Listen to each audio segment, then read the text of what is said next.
had not learned something that you Rotarians already knew. Service of those things. Those ideas could be the things of the future. We need to structurally change the way we're educating kids. Not nationwide, it's worldwide. That we're rising to the task, as we always have in this country.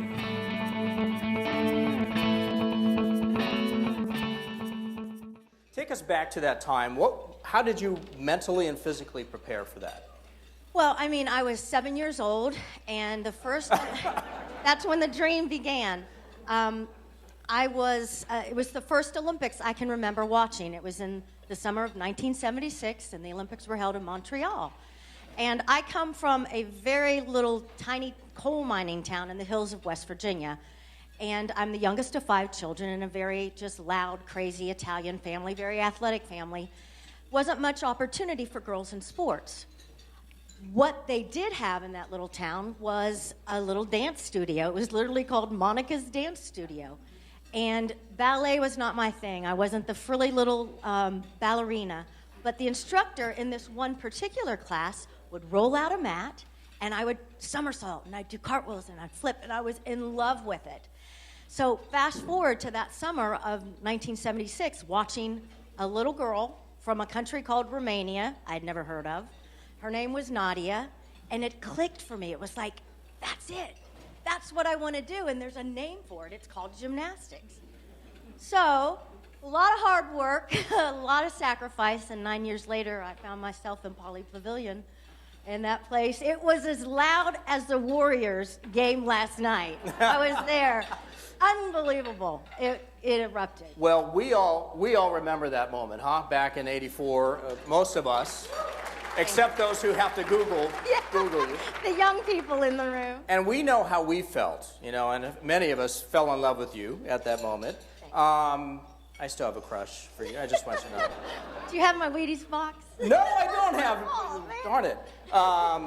But what was that like for you? Did you have any idea that moment in history, in your life, would totally change your life? No, of course not. I mean, and back in '84, we truly were the last generation of amateur athletes. Like, we didn't have agents, we didn't get paid for medals, although I'm for all of that because we are professional athletes. But back in my day, 32 years ago, we didn't do that. It was truly for the love of the sport, truly for the opportunity to get up there on that podium, watch that flag rise, hand on your heart, sing the national anthem, and so proud to have that USA on the back of my warm-up. I mean, it's the pinnacle of anyone's athletic and Olympic success.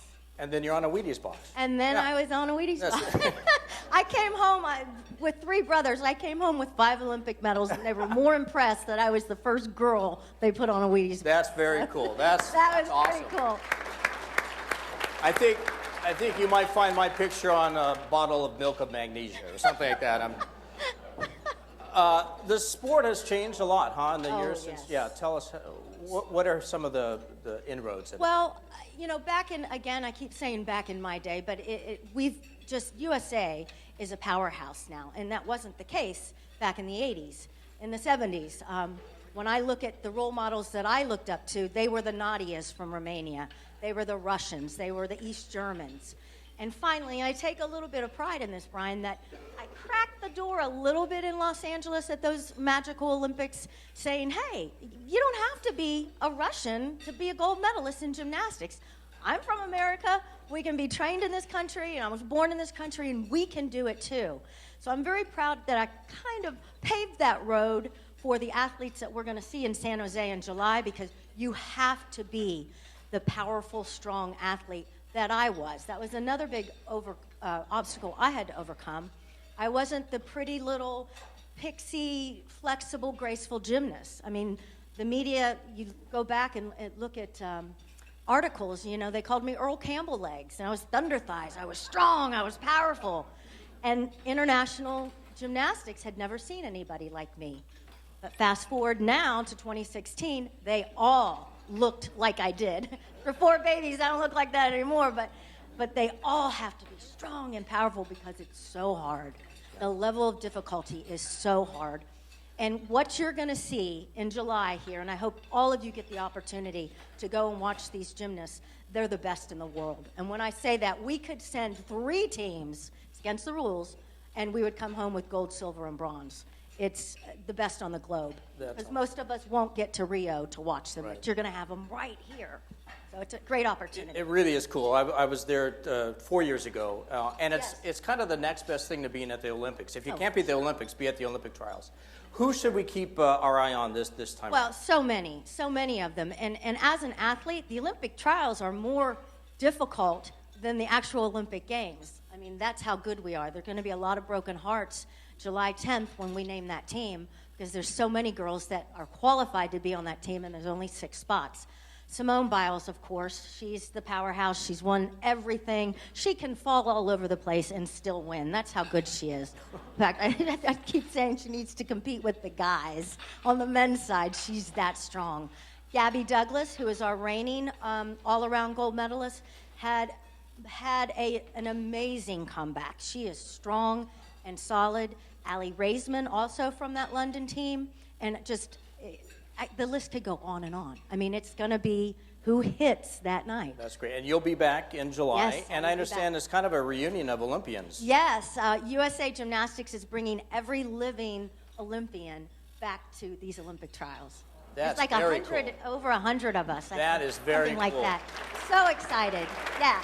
And I know you have 4 daughters. I do, And yes. they're all gymnasts, yes? 3 are competitive gymnasts and 1 is a competitive cheerleader. So they keep me busy. How did that happen? I have no idea how that happened. Yeah. I don't know. Well, I'll tell you, when I was at the trials 4 years ago, I did see you from afar out at the arena, and I said, God, I wish I could say hello. And here you are today joining all of us, and we are so honored to have you here. Thank you. And thank you for continuing to represent the sport so well, but also for representing America so well. Thank you all for during the your kind journey. words. Thank you, and thank you for having me. Lovely afternoon. Thank you. Mary Lou Retton, how special is that? She's awesome. Thank you, Mike. What a pleasure to be here. Thank you, Roy. Old buddies, man. We're getting there. It's a tremendous pleasure for me and an honor to be here with Mary Lou Retton. Mary Lou, you should know that Mike and I were proud members of the gymnastics team at James Lick High School. And I was a tumbler, like you. Oh, we have a tumbler's body, you know. I am 75 now. And thanks to gymnastics, I can still move, you know. I can't throw any backflips, but life does that anyway, so. But in any case, what a pleasure to be able to talk to you again. 20 years, that's quite a while ago. It seems like yesterday, that's the cliche. You know, 50 years ago, today, 50 years ago, I was on the march with Cesar Chavez. We had left Delano on the 17th of March, on a 25-day, 25-night march to Sacramento, 340 miles, protesting really conditions for farm workers, but also asking Governor Brown, Pat Brown at the time, to intervene and to help us out. As it turns out, he went golfing with Frank Sinatra instead of meeting us in Sacramento. But in any case, it was an epochal event. It was a life-changing event. And I think it was a really pivotal moment in the history of California. I am a dramatist, obviously I'm a filmmaker, so I tend to look at things, you know, close up, also in permanent long shot. I go back and I like the epic view. Valley of the Heart, if you will, is an epic view of the history of California, the recent history of California. But the history of the world as such is fascinating. The history of El Teatro Campesino parallels now, since we're celebrating our 50th anniversary, a lot of the changes that are still impacting on the world. Recent events in Brussels and in Belgium have called rapidly to my mind memories of having performed in Brussels and in Antwerpen at the King Kong Cafe with El Teatro Campesino on tour in Europe in the 1970s. And we were housed in the Turkish Quarter. And these were Muslims, and they were immigrants. And because we were Mexican Americans and the Mexican American Farm Workers Theater, on top of that, we found it not difficult to communicate with these immigrants that were there. They were different. They were Turkish. They were Muslim. They had their own cafes, their own restaurants, their own neighborhoods, low income, to be sure. But in any case, strangely familiar, coming from a Mexican American experience. So it was through all those tours to Europe that we became aware of the need to understand the world on an epic level. Epic was one of those words that I like to use in terms of my theater. I do epic theater. Valley of the Heart, as I mentioned, is an epic play. One of the epic playwrights well known to the world of theater is Bertolt Brecht, the German playwright, because he had an epic vision of the world. Shakespeare, if you will, had a very epic vision of the world. Playwrights, poets, writers, novelists must provide some service to humanity. If anything, that's what they do. That's what we do. We step back and look at time. We look at our time. We look at past time. We look at history and try to draw a perspective that makes sense for our time. Most recently, I continue to research the history of California endlessly, but I most recently read the memoirs of William Tecumseh Sherman. You've heard of Sherman, right? Sherman tanks, for sure. He's the guy that marched through Georgia a while back. But he was here in California. What really fascinated me is that he came in 1848. The Mexican-American War was still raging. He was a lieutenant in the U.S. Army, and he was sent on the Lexington, which was a freighter that they sent from the East Coast to California, around the Horn, to San Francisco, because it was full of provisions. He was a commissary officer. So it was his job to deal out the horses and the ammunition and the food that they brought from the East Coast. And his account of California in 1848 is really quite fascinating, because he's talking about a California that's still there underneath all the stuff that's on top of it now. But it's a vision that I hold very near and dear to my heart, because in the last 50 years, the last 75 years, I have seen California transformed. And so through my personal experience of what life in California was like 70 and even 75 years ago, I can more or less perceive what William Tecumseh Sherman saw 75 years before that, way back in the 19th century. He saw the evolution of San Francisco. Before, there was nothing in San Francisco.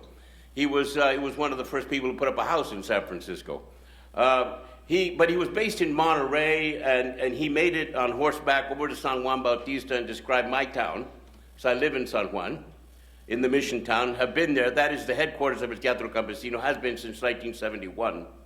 And one of the things that I really treasure about that little community is you can still see early California there.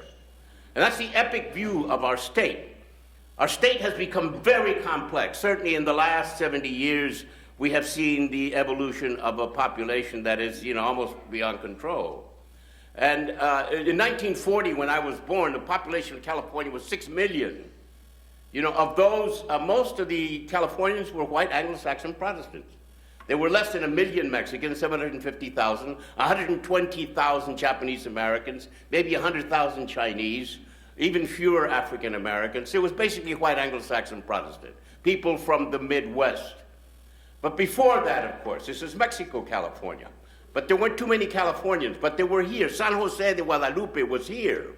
And down there on Market Street, there were adobe buildings that lasted a long time into the 20th century, that eventually disappeared, and now all we have is San Pedro Square down there. But California had already existing cities, and San Jose was one of them, San Juan Bautista, Los Angeles. And I like to reflect and get back to the epic view of what California was like so I can understand what it is like today. Because we're overwhelmed in a lot of ways by immigration and struggle to try to work out all of the attendant problems that accompany immigration and human beings. And of course, the Valley of the Heart dealt with the whole Japanese-American experience during World War II. If you don't know it, I invite you to see it at your nearest opportunity as soon as we restage it. But it's an important chapter in California history because it really reveals what California is. California, and in William Tecumseh Sherman's time, of course, this was the wild frontier. This was way out west. This was Mexico. And it was starting to become the United States, but it was still basically open land with Native Americans scattered all over, trying to survive in their own fashion. But eventually, of course, the two parts, the East Coast and the West Coast, came together, and the West Coast has always struggled to try to catch up to its own conception of what it is. We had a lot of Midwesterners come, a lot of East Coast people came. The gold rush brought 100,000 people within 1 year looking for gold, you know. And I know Americans pride themselves in the fact that they were able to set up cities and railroads and telegraph poles and all of that very quickly, and we applaud that. I think it's wonderful. It was tremendous to see that kind of progress on the West Coast. On the other hand, it didn't come without a human cost. And that human cost really has to do with well, the wages of racism, the wages of economic disparity, the wages of sexism, the wages of just human violence in general, because the 19th century was a very, very violent century in which people of color were lynched from time to time, women were beaten, women were subjected to whatever the whims of their male controllers were. And all of that has changed. All of that has rapidly changed in the last 100 years. And so we're still reeling from all those changes. How can we begin to deal with it? Well, the epic view helps. The epic view, you pull back and you see. And 150 years ago, when I was on the march to Sacramento with Cesar Chavez and Dolores Huerta, we started out with 75 farm workers in Delano, California, and set out on a 340-mile march, not knowing what lay ahead of us. Certainly not even knowing what the first day was like, because we walked 21 miles that first day, from Delano to Ducor. And I don't know if you've ever walked 21 miles, but let me tell you, if you've never done it, you can hardly stand at the end of the day. You say, whoa, man, well, this was 21 miles. And so we laid down on an open field and slept like tired dogs that first night, right? And Caesar had the worst of it because he wore the wrong shoes. He didn't prepare. And so he messed up his feet and they blistered. And so he became this tragic figure, this certainly very symbolic figure of the whole penitential aspect of the march, because the theme was penitence, pilgrimage, and revolution. This was our theme. And the one who was doing all the penance seemed to me was Caesar, because his feet blistered and were bloodied and he could barely walk on them. He became a real walking symbol with the cane of the suffering inherent in that march. But there was a lot of joy at the same time. The joy was that we were walking across this landscape, this huge, overpowering landscape of the San Joaquin Valley that farm workers try to exist in, and of course crisscross in automobiles and in trucks and what have you, but to walk it on foot, and see it up close day to day, to deal with the provisional aspect of going from one town to the other, was an eye-opening, heart-opening experience, because we saw California face to face. We saw it literally from the ground up. And one of the things that I appreciate about Sherman, since he was involved in the commissaries, and he became a great general in the Civil War because he knew how to supply his troops. One of the things that I appreciate about the March to Sacramento is that we had it worked out in terms of supply, that we had 75 marches, the force of consciousness, the force of let us work to make America even greater than it has been, not because it needs to be white again, but it's because it's rainbow colors, because all the colors of the world are represented. And they're not afraid of each other, and we can work together. We can share the dream of America and make it work for our kids and for our grandkids and for all those descendants that aren't even born yet, if we continue to believe in our basic humanity. But in order to do that, we have to take the epic view. We have to take long walks, 340 miles across the landscape California to see where we really live. So I invite you to help me bring more arts to California and to San Jose. The Valley of the Heart is going to come back if we can work a miracle, which is to reopen the old San Jose Repertory Theater with Valley of the Heart in September. We've played for 6 weeks at the San Jose stage, our partners, and we're very proud of this collaboration. It worked for both companies. It's been tremendous. It's a 200-seat intimate house, so approximately 7,000 people saw it. San Jose is a city of 1 million people now. If it can't support more than 7,000 people a pop, then it's not a city worth hanging its hat on, waving its flag out in the world. We should be able to fill the Hammer Center. It's a 500-seat theater. We should be able to fill it constantly with new plays, with new faces. The San Jose Rep folded. Why did they fold? Who knows? I suspect because they did not relate to the valley as it is. This valley is 1/3 Asian, 1/3 Latino, 1/3 Anglo, and everybody else mixed in between. We're diverse, and we're all Americans. And so the good news is that we can work together and make this city glow and hum like never before. El Teatro Campesino, through my son Kinan, who's the producer and artistic director of El Teatro Campesino, he's teaching here at San Jose State this semester, is starting to produce things in the street. In May, you're going to be hearing a thing called Pachanga in the Paseo, because we're going to be doing street theater in the Paseo of San Antonio. I consider that to be a corridor of life-giving spirit, directed from the university into all the way to Plaza de Cesar Chavez, right through the heart of San Jose. It looks like Europe, but it's not quite there yet. It's because across the street from the Hammer Center is this big state building that looks like a prison. You see, we make mistakes, and they made a mistake when they designed that big state prison in front of the Hammer Center. It needs to be shops. It needs to be cafes. It needs to be a strolling avenue right through the heart of San Jose that brings life to the city that we all love. And so I invite you to look for the sign and to support the idea that the Hammer Center is going to come back to life with the University of San Jose State, but also with San Jose Stage and with the Teatro Campesino and all the other local companies that can bring it and make it a functional, artistic center for the entire city.